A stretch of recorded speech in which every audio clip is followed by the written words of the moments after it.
The rust-covered Honda Civic coughed black smoke as it pulled into the pristine pickup lane of Riverside Academy, the most prestigious private school in Massachusetts.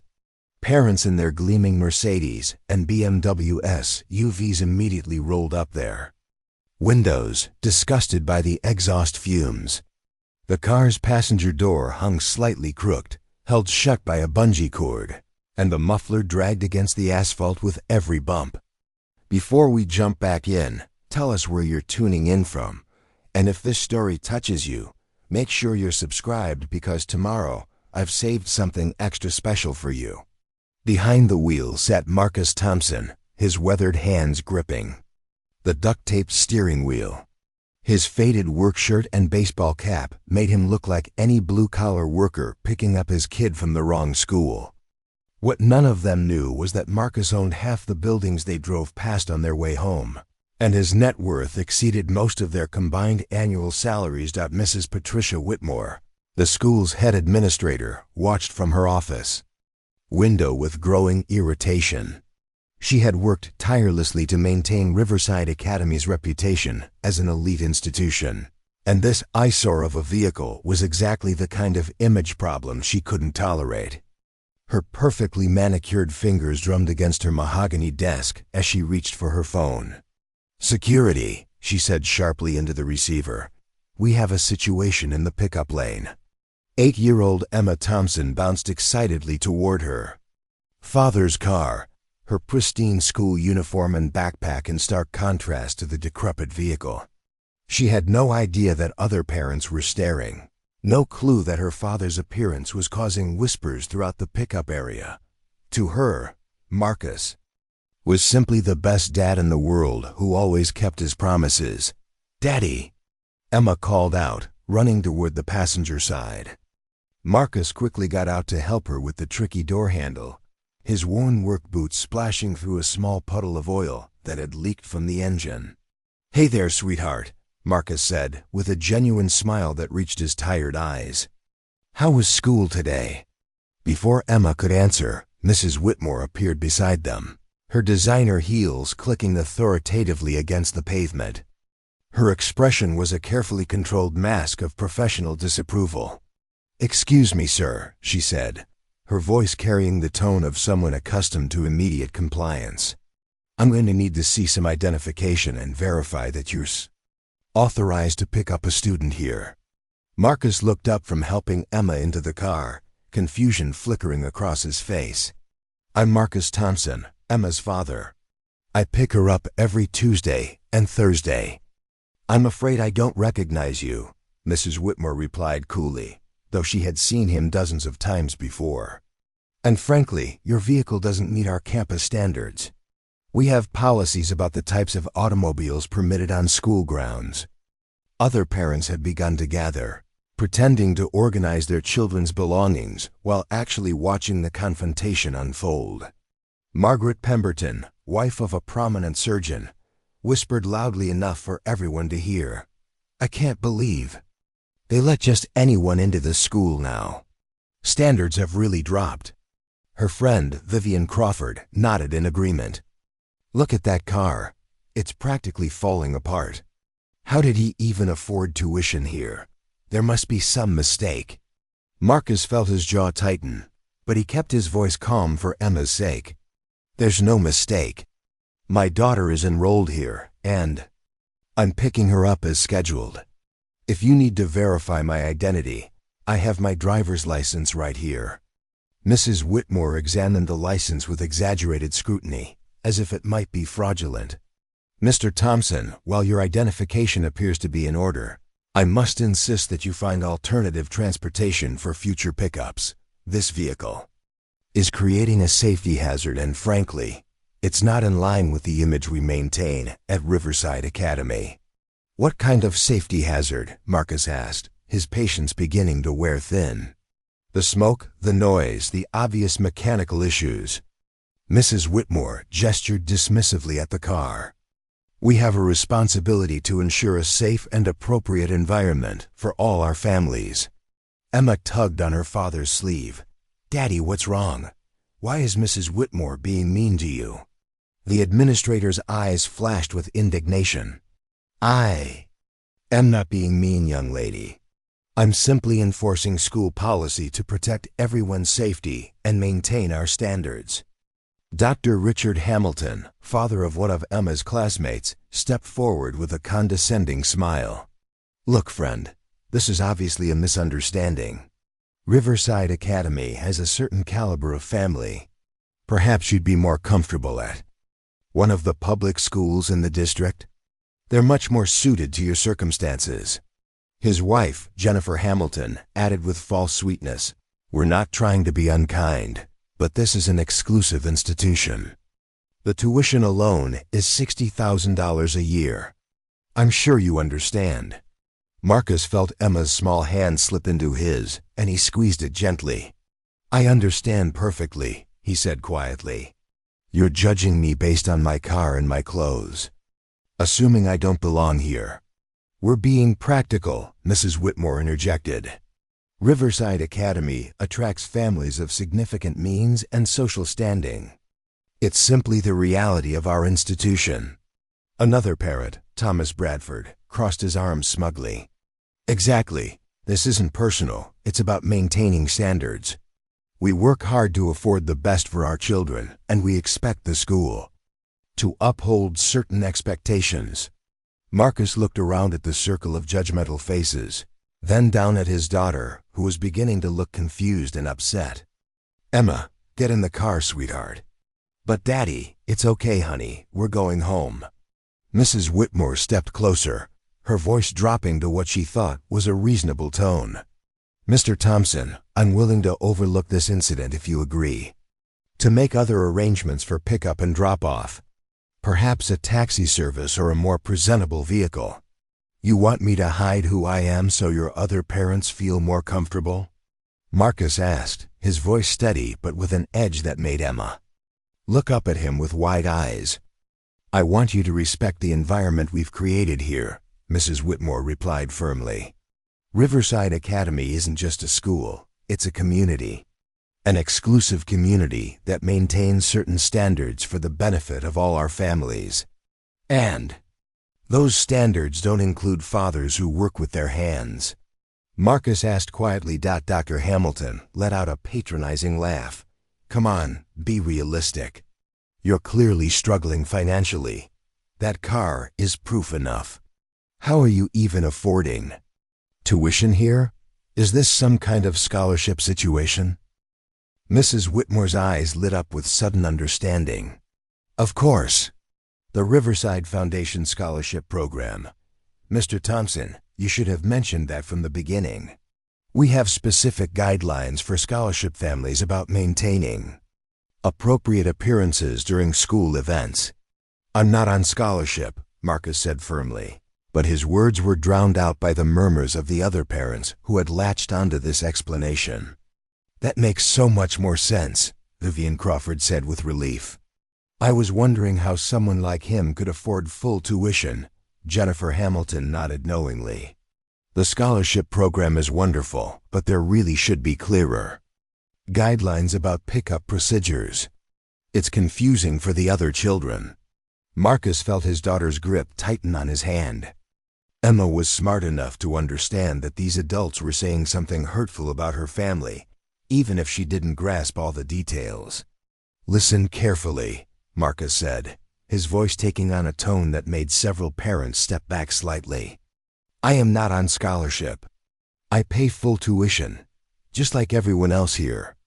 The difference is that I don't feel the need to prove my worth through the car I drive or the clothes I wear. Mrs. Whitmore's laugh was sharp and dismissive. Mr. Thompson, please. Let's not make this more difficult than it needs to be. We all understand financial constraints, but there's no shame in accepting help when you need it. You're absolutely right, Marcus said, surprising everyone with his sudden agreement. There's no shame in needing help. What's shameful is how you're treating someone you assume needs it.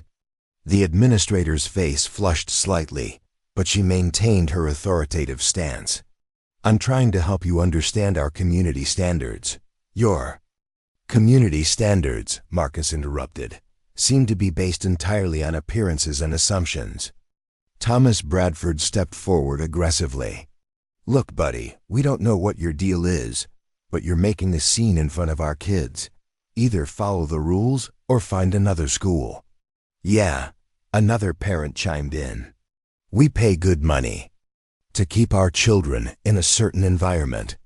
We don't need this kind of drama every pickup." Emma's eyes began to fill with tears. "Daddy, I want to go home." Preparing and narrating this story took us a lot of time, so if you are enjoying it, subscribe to our channel. It means a lot to us. Now back to the story. Marcus knelt down to his daughter's level, blocking out the circle of hostile adults. "Emma, remember what we talked about? How some people judge others without knowing them." She nodded, wiping her nose with her sleeve. "These people are doing exactly that," he said gently. "They think they know who we are because of our car, but they don't know anything about us, do they?" "No, Daddy, they don't know you work really hard or that you read me stories every night or that you help people." Mrs. Whitmore cleared her throat impatiently. "Mr. Thompson, this is neither the time nor the place for life lessons. I need you to commit to using appropriate transportation for future pickups, or we'll have to discuss alternative arrangements for Emma's enrollment." Marcus stood slowly, his eyes meeting the administrator's with a calmness that somehow made her shift uncomfortably. "Are you threatening to remove my daughter from school because you don't like my car?" "I'm explaining that Riverside Academy has certain image standards that all families are expected to maintain," she replied stiffly. "And if I refuse to buy a different car, then we'll have to evaluate whether this is the right fit for your family." The crowd of parents murmured their approval. Margaret Pemberton nodded vigorously. "Exactly. This is an elite institution. If you can't maintain basic standards, maybe you should consider other options." Dr. Hamilton crossed his arms. "It's not personal, it's practical. Every school has rules, and if you can't follow them, there are consequences." Marcus looked around at the faces surrounding him, some smug, some uncomfortable, but all united in their judgment. He thought about the irony of the situation. These people who prided themselves on their wealth and status had no idea they were talking to someone who could buy and sell most of their businesses without thinking twice. "You know what?" Marcus said finally. "You're absolutely right. Rules are rules, and consequences are consequences." Mrs. Whitmore smiled triumphantly. "I'm glad you're being reasonable about this." "Oh, I'm being very reasonable," Marcus replied. "In fact, I think it's time everyone learned about consequences." Something in his tone made the administrator's smile falter slightly, but before she could respond, Marcus was helping Emma into the passenger seat of the Honda Civic. "Daddy," Emma whispered as he buckled her seatbelt, "are we in trouble?" "No, sweetheart," Marcus said softly, "but some other people are about to be." He closed the car door gently and walked around to the driver's side, ignoring the continued whispers and comments from the group of parents. As he started the engine, black smoke billowed from the exhaust pipe, causing several people to cough and wave their hands dramatically. Mrs. Whitmore stepped closer to the driver's window, which Marcus reluctantly rolled down. "Mr. Thompson, I'll expect to hear from you tomorrow about your transportation plans. And please remember, this is about maintaining the standards that make Riverside Academy special." Marcus looked at her for a long moment, then shifted the car into drive. "Mrs. Whitmore, tomorrow is going to be a very interesting day for everyone here, I guarantee it." As the Honda Civic coughed and sputtered out of the pickup lane, leaving a trail of black smoke behind it, none of the parents or staff had any idea that they had just made the biggest mistake of their professional lives. Marcus Thompson pulled out his phone as soon as he was clear of the school grounds and scrolled through his contacts until he found the number he was looking for. "Hello, James," he said when the call connected. "It's Marcus. I need you to prepare some documentation for me. Tomorrow morning, I'm going to have a very important meeting at Riverside Academy, and I want to make sure I have everything in order." Emma looked up at her father with curiosity. "Who's James, Daddy?" "James is our lawyer, sweetheart. And tomorrow he's going to help Daddy teach some people about making assumptions." The next morning arrived with the crisp clarity that only New England autumns could provide. Marcus Thompson sat in the parking lot of Riverside Academy at 7:30, a full hour before the school day began. But this time, he wasn't alone in his beat-up Honda Civic. James Morrison, senior partner at Morrison, Blackwell and Associates, sat in the passenger seat, his expensive briefcase resting on his lap and a knowing smile playing at the corners of his mouth. "Are you sure about this approach, Marcus?" James asked, adjusting his silk tie. "We could simply schedule a formal meeting with the board of directors." Marcus watched through the windshield as Mrs. Whitmore's pristine BMW pulled into her reserved parking space. "Where's the lesson in that, James? These people need to understand the consequences of their prejudice, not just receive a polite correction." A second vehicle pulled up behind them, a sleek black Tesla Model S with tinted windows. The driver remained inside, engine silent, waiting for Marcus's signal dot at 8:15. The first parents began arriving for drop-off. Dr. Hamilton's Mercedes SUV rolled through the gates, followed closely by the Bradford's Range Rover and Margaret Pemberton's Lexus. Marcus watched them park in their usual spots, the same parents who had formed that judgmental circle around him yesterday. "It's time," Marcus said, stepping out of the Honda. James followed, and the Tesla's driver emerged as well, a woman in her 40s wearing an impeccably tailored business suit and carrying a tablet computer. "Good morning, Mr. Thompson," the woman said professionally. "I'm Catherine Wells from Hillcrest Financial Management. Everything is prepared as you requested." The three of them walked toward the main entrance just as Mrs. Whitmore was unlocking the front doors. She looked up and immediately frowned upon seeing Marcus. "Mr. Thompson, I thought we agreed you would contact me about alternative transportation arrangements," she said curtly, not bothering to acknowledge his companions. "We did agree that rules have consequences," Marcus replied calmly. "Mrs. Whitmore, I'd like you to meet James Morrison, my attorney, and Catherine Wells, my financial advisor." Mrs. Whitmore's expression shifted from annoyance to confusion. "Your attorney, Mr. Thompson? Surely we can resolve this matter without involving lawyers. It's just a simple vehicle policy issue." James stepped forward, extending his hand with professional courtesy. "Mrs. Whitmore, I presume? I represent Mr. Thompson in various business matters. We're here to discuss some concerns about discrimination and potential violations of your school's own anti-harassment policies." The administrator's face went pale. "Discrimination? I'm afraid there's been a misunderstanding.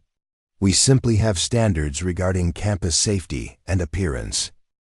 "Standards that seem to apply selectively," Catherine added, consulting her tablet.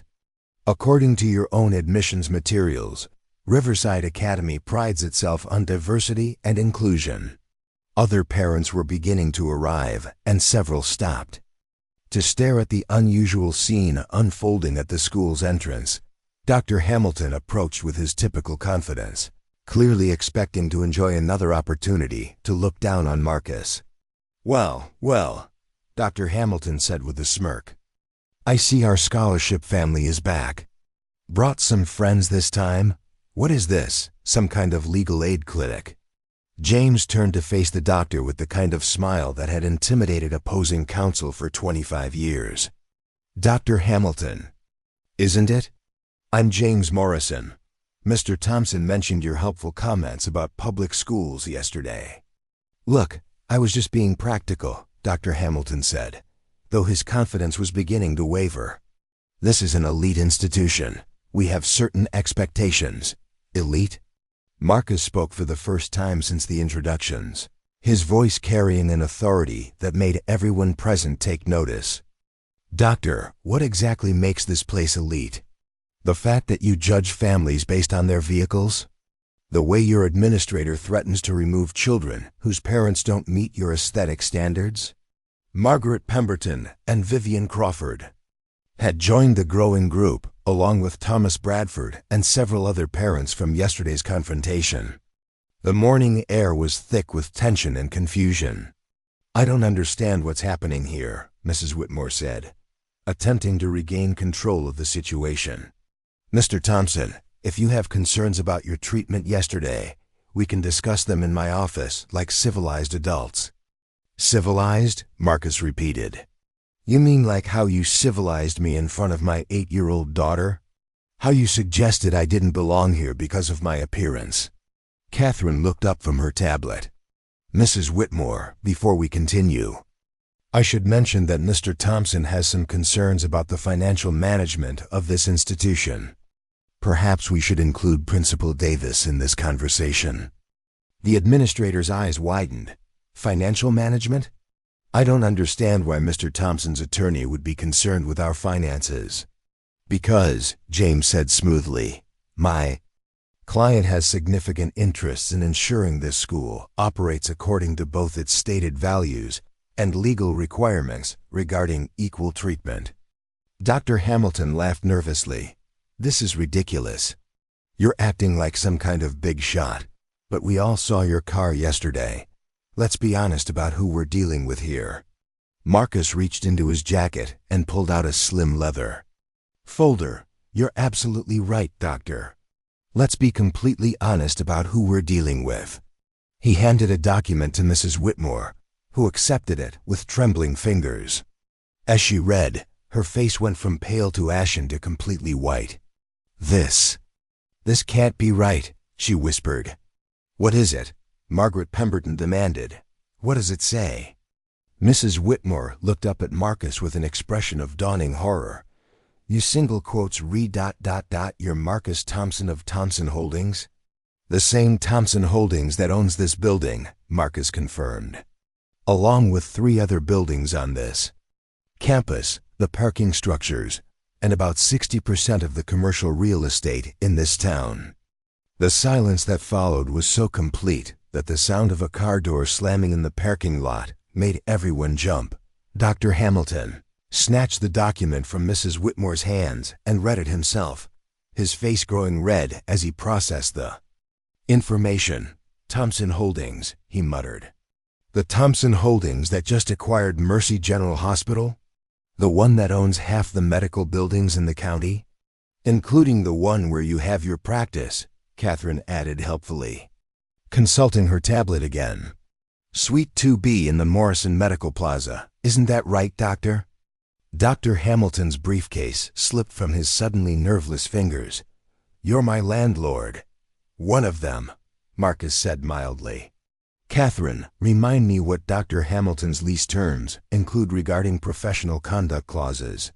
"All tenants in Thompson Holdings medical facilities are required to maintain professional standards that reflect positively on the company's reputation," Catherine read from her tablet. "Any behavior that could be considered discriminatory or unprofessional can result in lease termination with 30 days' notice." Thomas Bradford, who had been unusually quiet, finally found his voice. "Wait a minute. If you're really that wealthy, why are you driving that piece of junk car?" Marcus turned to face him with a slight smile. "Because, Mr. Bradford, I learned a long time ago that a person's character isn't determined by what they drive or wear. I wanted my daughter to understand that lesson too. But why subject yourself to this?" Vivian Crawford gestured vaguely at the school, her voice barely above a whisper. "Because I wanted to see how Riverside Academy really treats families when they think those families don't matter. I wanted to know if this was the kind of environment where I should be investing my money and trusting my daughter's education." Mrs. Whitmore was rapidly flipping through additional pages in the document folder. "Mr. Thompson, according to this, Thompson Holdings has been considering a major donation to establish a new science wing. Is that still under consideration?" "It was," Marcus said, past tense. "Catherine, what was the projected amount of that donation?" $12 million for construction, plus an additional $8 million for equipment and staffing." Catherine replied. The largest single donation in Riverside Academy's history. Margaret Pemberton made a small choking sound. $20 million? Which would have been announced at next month's fundraising gala, James added, along with Mr. Thompson's appointment to the board of directors. Dr. Hamilton was frantically patting his pockets, looking for his phone. Mr. Thompson, I think there's been a terrible misunderstanding. I was just trying to be helpful yesterday. You know how it is with school pickup. Everyone's rushing, tensions run high. Helpful? Marcus repeated. You suggested I find a public school more suited to my circumstances. You questioned how I could afford tuition here. You assumed I was on scholarship and spoke to me like I was beneath your notice. I apologize, Dr. Hamilton stammered, if I had known. If you had known I was wealthy, you would have treated me differently, Marcus finished. That's exactly the problem, Doctor. Your respect shouldn't depend on my bank account. Jennifer Hamilton, who had been standing behind her husband, stepped forward with tears in her eyes. Mr. Thompson, please. Richard didn't mean anything by it. He's a good man. He sometimes speaks without thinking. Marcus looked at her with genuine sadness. Mrs. Hamilton, your husband didn't accidentally judge me. He deliberately chose to treat me as less than human because he thought I was poor. That wasn't a mistake, it was a choice. Thomas Bradford was backing away slowly, as if distance might somehow undo his participation in yesterday's events. Look, we all got a little carried away yesterday. Can't we just forget about it and move on? Forget about it? Marcus's voice rose slightly, the first time he had shown any real emotion. Mr. Bradford, you suggested I didn't belong here. You said I was making a scene in front of your children. You supported threatening my daughter's enrollment because you didn't like my car. Your daughter, Mrs. Whitmore said suddenly, as if remembering something important. Emma, she's in Mrs. Peterson's third-grade class. The teacher has nothing but wonderful things to say about her. She's a remarkable child. She is, Marcus agreed. And yesterday, she had to watch a group of adults treat her father like garbage because they made assumptions about who we were. She asked me why Mrs. Whitmore was being mean to me. How do you explain that level of prejudice to an 8-year-old? Catherine looked up from her tablet again. Speaking of Emma's education, Mr. Thompson, shall I proceed with the enrollment paperwork for Brookfield Academy? They have an immediate opening in their third-grade program. The color drained from Mrs. Whitmore's face completely. Brookfield Academy was Riverside's biggest competitor, and losing a student, especially this student, to their rival would be devastating. Wait, she said quickly. There's no need for Emma to change schools. This has all been a terrible misunderstanding. I'm sure we can work something out. Work something out? James interjected. Mrs. Whitmore, yesterday you threatened to evaluate whether this school was the right fit for the Thompson family. Today you want to work something out. What changed? Mrs. Whitmore opened and closed her mouth several times, unable to form a response that didn't sound completely hypocritical. Margaret Pemberton, who had been silent since learning about the $20 million donation, finally spoke up. Mr. Thompson, on behalf of all the parents here, I want to apologize for our behavior yesterday. We clearly made some terrible assumptions. You're sorry you made assumptions, Marcus said slowly. But would you be sorry if I really had been the struggling father you thought I was? Would his treatment have been acceptable if he actually couldn't afford a better car? The question hung in the air like a physical weight. Several parents shifted uncomfortably, but no one attempted to answer. That's what I thought, Marcus said quietly. Your apology isn't for treating someone badly. It's for treating the wrong person badly. The sound of the school bell ringing in the distance broke the tense silence. Children were beginning to arrive for the start of the school day, and the group of adults realized they were creating quite a spectacle in the school's main entrance. Perhaps, James suggested, we should continue this conversation in a more private setting. Mrs. Whitmore, do you have a conference room available? Of course, she said quickly. "Please follow me." As they walked toward the administrative wing, Marcus could hear the whispered conversations breaking out behind them.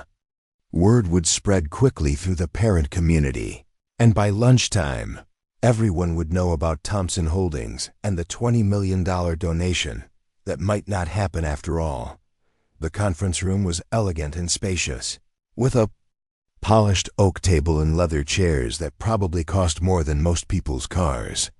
Marcus took a seat at the head of the table, a position that seemed to naturally belong to him, while James and Catherine flanked him on either side. Mrs. Whitmore sat across from them, looking smaller and more vulnerable than she had ever appeared in her role as head administrator. The parents who had followed them into the room, Dr. Hamilton, Thomas Bradford, Margaret Pemberton, and Vivian Crawford, took seats around the table like defendants waiting for sentencing. "Now then," Marcus said, folding his hands on the table. In front of him, "let's talk about what happens next."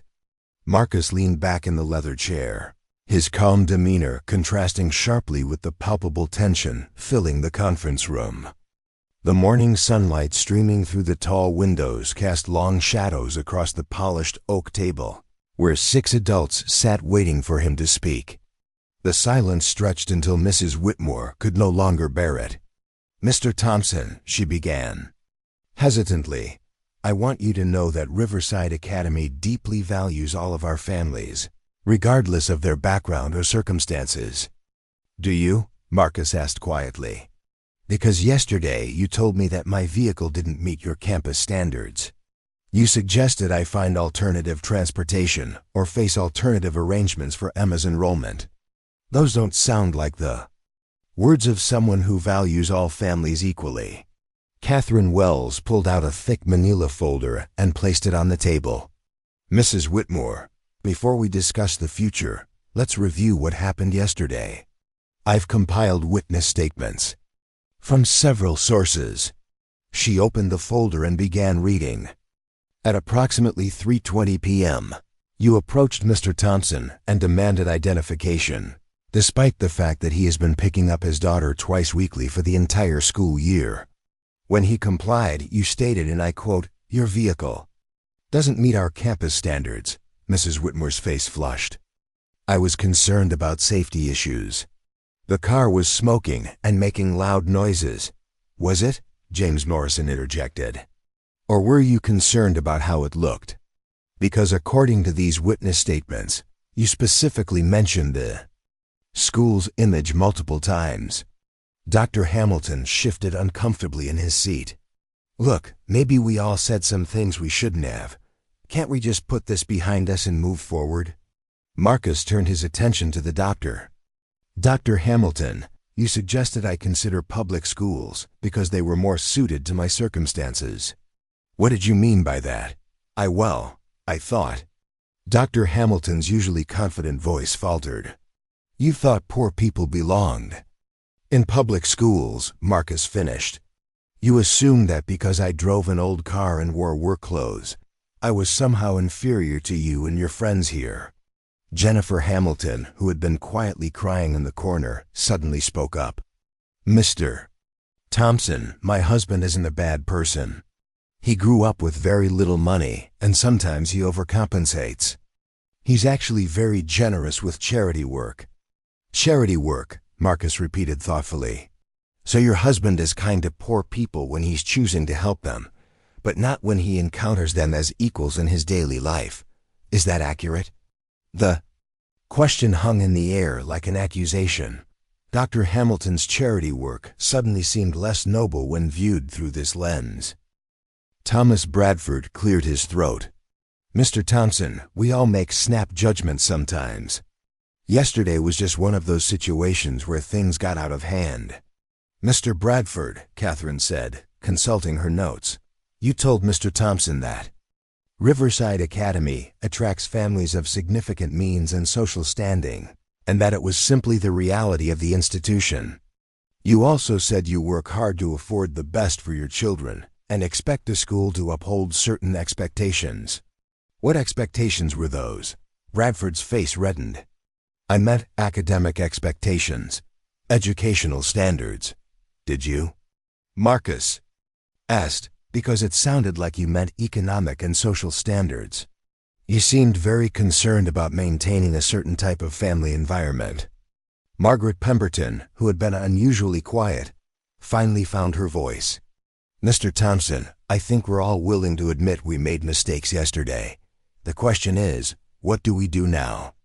Marcus stood up slowly and walked to the window, looking out at the pickup lane where his Honda Civic sat among the luxury vehicles. That's an interesting question, Mrs. Pemberton. What do we do when we discover that our prejudices have consequences? He turned back to face the room. Catherine, please read them the current status of our various business relationships. Catherine flipped to a new page in her folder. Dr. Hamilton, as mentioned, your medical practice operates under a lease with Thompson Holdings. The lease contains a professional conduct clause that requires tenants to maintain standards that reflect positively on the company's reputation. Dr. Hamilton's face went completely white. You're going to evict me? I'm going to honor the contract you signed, Marcus replied. The same way you honored your assumptions about me yesterday. Mr. Bradford, Catherine continued, your investment firm, Bradford Financial Services, has been seeking a loan to expand into the Boston market. Thompson Holdings was considering backing that expansion to the tune of $5 million. Bradford's jaw dropped. You were going to invest in my company? We were considering it, Marcus corrected, past tense. The due diligence process includes evaluating the character and judgment of key personnel. Yesterday's display raised some concerns about your decision-making abilities. Vivian Crawford, who had remained silent throughout most of the meeting, suddenly burst into tears. This is all so unfair. We didn't know who you were. How were we supposed to treat you like you were important when you looked like ... like? Like what? Marcus asked gently. Like a working man? Like someone who couldn't afford expensive clothes? Like a human being who deserved basic respect regardless of his bank account? That's not what I meant, Vivian sobbed. That's exactly what you meant, Marcus said. Mrs. Crawford, your husband's construction company has been bidding on the contract to build the new science wing we discussed. A $20 million project that would have been the largest contract in your company's history. Vivian's tears stopped abruptly. The science wing project? David said that contract could set us up for life. It could have, Catherine confirmed. Thompson Holdings was prepared to award the contract based on competitive bidding. However, given recent concerns about the company's principles and their attitudes toward working-class individuals, we'll be seeking alternative contractors. Mrs. Whitmore had been furiously taking notes throughout this exchange. Mr. Thompson, what about the school? What about Emma's education? Surely we can separate personal disagreements from what's best for the children.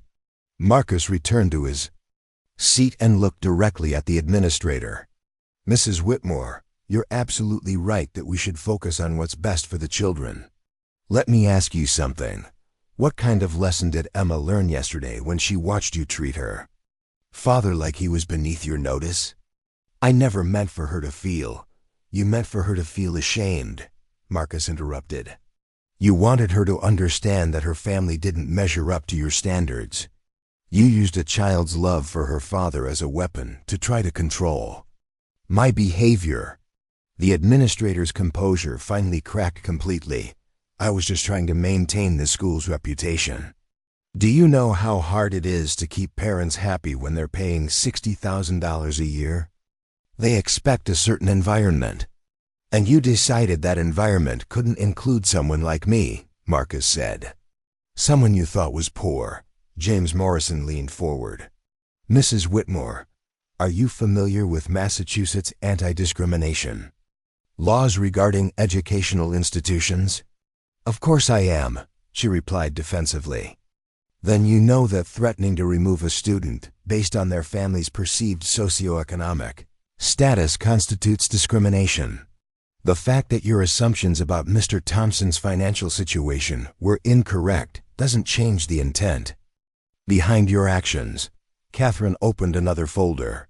Mrs. Whitmore, Thompson Holdings has been funding several initiatives at Riverside Academy beyond the proposed science wing donation. The library renovation, the computer lab upgrade, and the scholarship program have all received significant Thompson Holdings grants over the past 3 years. Mrs. Whitmore's eyes widened. You've been funding us already? But the donations came through the Thompson Foundation. I never connected. The Thompson Foundation is my family's charitable organization, Marcus explained.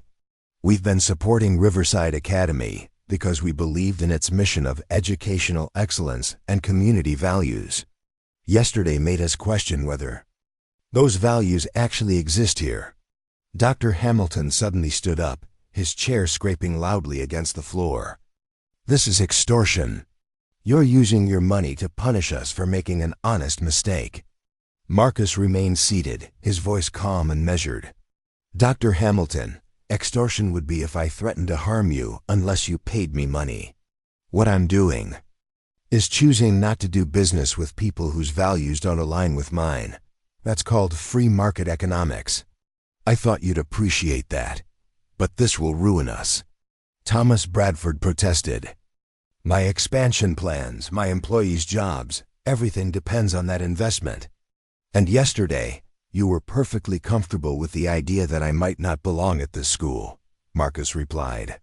You were willing to see my daughter transferred out of her classroom, away from her friends, because you didn't like how her father looked. But now that your financial future is at stake, suddenly compassion matters?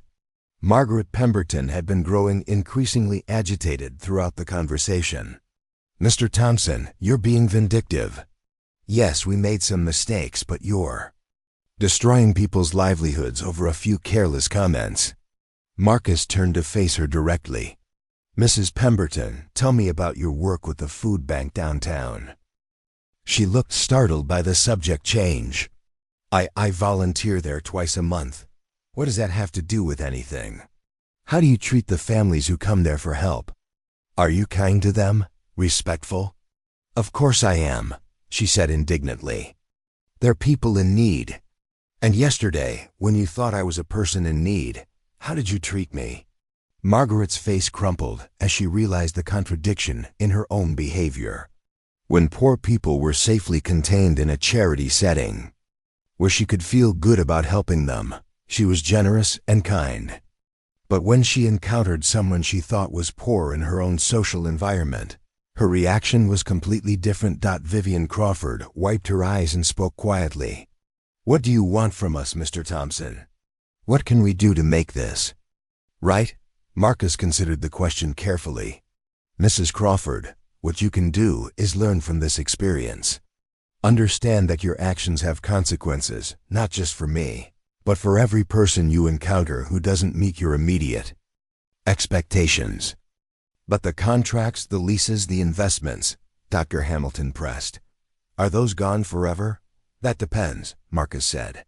Dr. Hamilton, let me ask you something.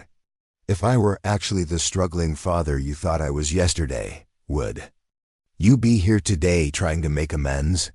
The doctor opened his mouth to respond, then closed it again. The honest answer was no, and everyone in the room knew it. That's the problem, Marcus continued. Your regret isn't about treating someone badly. Your regret is about treating the wrong person badly. Until you understand the difference, nothing has really changed. Catherine closed her folders and looked at her watch. Mr. Thompson, we should discuss Emma's educational arrangements. Brookfield Academy has confirmed they can accommodate her transfer immediately. Mrs. Whitmore stood up abruptly. Please, don't take Emma away from Riverside. She loves it here. Her teacher adores her. Her friends would miss her terribly. Mrs. Whitmore, Marcus said gently, yesterday you were prepared to take Emma away from Riverside because you didn't like her father's car. Today you want her to stay because you've learned her father has money. Don't you see the problem with that? The administrator sank back into her chair, finally understanding the magnitude of what had transpired. James Morrison stood and began gathering his papers. Ladies and gentlemen, Mr. Thompson's decisions regarding his business relationships are final. However, he's not an unreasonable man, Dr. Hamilton. Your lease will be honored through its current term, but will not be renewed. Mr. Bradford, the investment opportunity has been withdrawn, but Mr. Thompson won't interfere with your ability to seek funding elsewhere. Mrs. Crawford, the construction contract will go to another firm, but Thompson Holdings will ensure you receive consideration for future projects of appropriate scope. And the school? Mrs. Whitmore asked weakly. Marcus stood and walked toward the door. The school will receive one final gift from the Thompson Foundation, a $1 million endowment for a character education program. Perhaps future students can learn about treating others with dignity regardless of their circumstances. $1 million for character education? Mrs. Whitmore repeated. But what about the science wing? The $20 million? Marcus paused at the door. Mrs. Whitmore, Brookfield Academy just received the largest donation in their history. They're very excited about their new science wing. As he opened the door to leave, Emma's voice echoed down the hallway. She was walking toward the conference room with her teacher, Mrs. Peterson, probably on her way to the nurse's office. Daddy, Emma called out when she saw him. What are you doing here? Marcus knelt down and hugged his daughter. Just having a meeting, sweetheart. How's your day going? Good. Mrs. Peterson says I'm the best reader in the class. And guess what? Tomorrow is show and tell, and I want to bring our old photo albums to show everyone pictures of when you built houses for people who didn't have them. Marcus smiled and looked back at the group of adults in the conference room, who had all heard Emma's innocent words. That sounds perfect, honey. But actually, tomorrow you'll be starting at a new school. They have an even better show and tell program.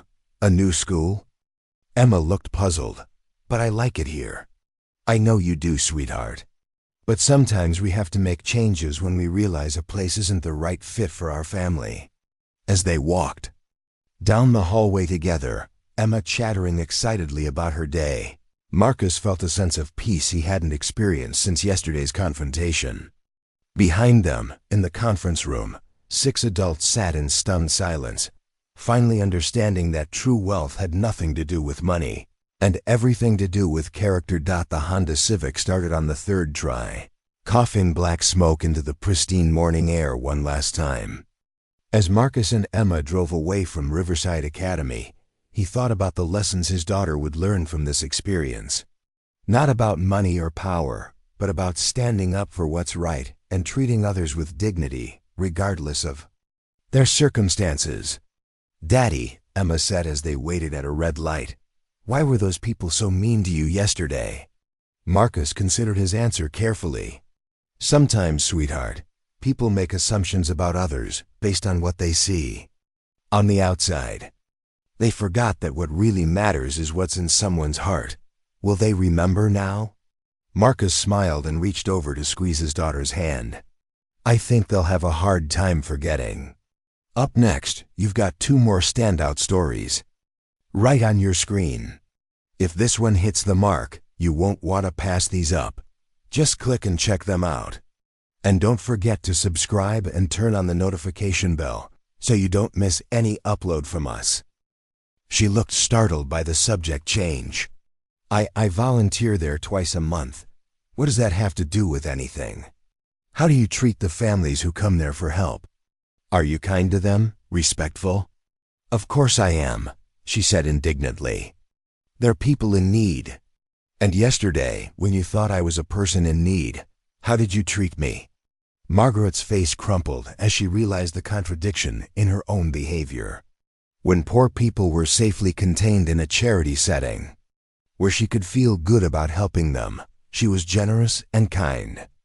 But when she encountered someone she thought was poor in her own social environment, her reaction was completely different. Vivian Crawford wiped her eyes and spoke quietly. What do you want from us, Mr. Thompson? What can we do to make this right? Marcus considered the question carefully. Mrs. Crawford, what you can do is learn from this experience. Understand that your actions have consequences, not just for me, but for every person you encounter who doesn't meet your immediate expectations. But the contracts, the leases, the investments, Dr. Hamilton pressed, are those gone forever? That depends, Marcus said. Dr. Hamilton, let me ask you something. If I were actually the struggling father you thought I was yesterday, would you be here today trying to make amends? The doctor opened his mouth to respond, then closed it again. The honest answer was no, and everyone in the room knew it. That's the problem, Marcus continued. Your regret isn't about treating someone badly. Your regret is about treating the wrong person badly. Until you understand the difference, nothing has really changed. Catherine closed her folders and looked at her watch. Mr. Thompson, we should discuss Emma's educational arrangements. Brookfield Academy has confirmed they can accommodate her transfer immediately. Mrs. Whitmore stood up abruptly. Please, don't take Emma away from Riverside. She loves it here. Her teacher adores her. Her friends would miss her terribly. Mrs. Whitmore, Marcus said gently, yesterday you were prepared to take Emma away from Riverside because you didn't like her father's car. Today you want her to stay because you've learned her father has money. Don't you see the problem with that? The administrator sank back into her chair, finally understanding the magnitude of what had transpired. James Morrison stood and began gathering his papers. Ladies and gentlemen, Mr. Thompson's decisions regarding his business relationships are final. However, he's not an unreasonable man. Dr. Hamilton, your lease will be honored through its current term, but will not be renewed. Mr. Bradford, the investment opportunity has been withdrawn, but Mr. Thompson won't interfere with your ability to seek funding elsewhere. Mrs. Crawford, the construction contract will go to another firm, but Thompson Holdings will ensure you receive consideration for future projects of appropriate scope. And the school? Mrs. Whitmore asked weakly. Marcus stood and walked toward the door. The school will receive one final gift from the Thompson Foundation, a $1 million endowment for a character education program. Perhaps future students can learn about treating others with dignity, regardless of their circumstances. $1 million for character education? Mrs. Whitmore repeated. But what about the science wing? The $20 million? Marcus paused at the door. Mrs. Whitmore, Brookfield Academy just received the largest donation in their history. They're very excited about their new science wing. He opened the door to leave. Emma's voice echoed down the hallway. She was walking toward the conference room with her teacher, Mrs. Peterson, probably on her way to the nurse's office. Daddy, Emma called out when she saw him. What are you doing here? Marcus knelt down and hugged his daughter. Just having a meeting, sweetheart. How's your day going? Good. Mrs. Peterson says I'm the best reader in the class. And guess what? Tomorrow is show and tell, and I want to bring our old photo albums to show everyone pictures of when you built houses for people who didn't have them. Marcus smiled and looked back at the group of adults in the conference room, who had all heard Emma's innocent words. That sounds perfect, honey. But actually, tomorrow you'll be starting at a new school. They have an even better show and tell program. A new school? Emma looked puzzled. But I like it here. I know you do, sweetheart. But sometimes we have to make changes when we realize a place isn't the right fit for our family. As they walked down the hallway together, Emma chattering excitedly about her day, Marcus felt a sense of peace he hadn't experienced since yesterday's confrontation. Behind them, in the conference room, 6 adults sat in stunned silence, finally understanding that true wealth had nothing to do with money, and everything to do with character. The Honda Civic started on the 3rd try, coughing black smoke into the pristine morning air one last time. As Marcus and Emma drove away from Riverside Academy, he thought about the lessons his daughter would learn from this experience. Not about money or power, but about standing up for what's right, and treating others with dignity regardless of their circumstances. "Daddy," Emma said as they waited at a red light, "why were those people so mean to you yesterday?" Marcus considered his answer carefully. "Sometimes, sweetheart, people make assumptions about others based on what they see on the outside. They forgot that what really matters is what's in someone's heart. Will they remember now?" Marcus smiled and reached over to squeeze his daughter's hand. "I think they'll have a hard time forgetting." Up next, you've got 2 more standout stories right on your screen. If this one hits the mark, you won't want to pass these up. Just click and check them out. And don't forget to subscribe and turn on the notification bell so you don't miss any upload from us.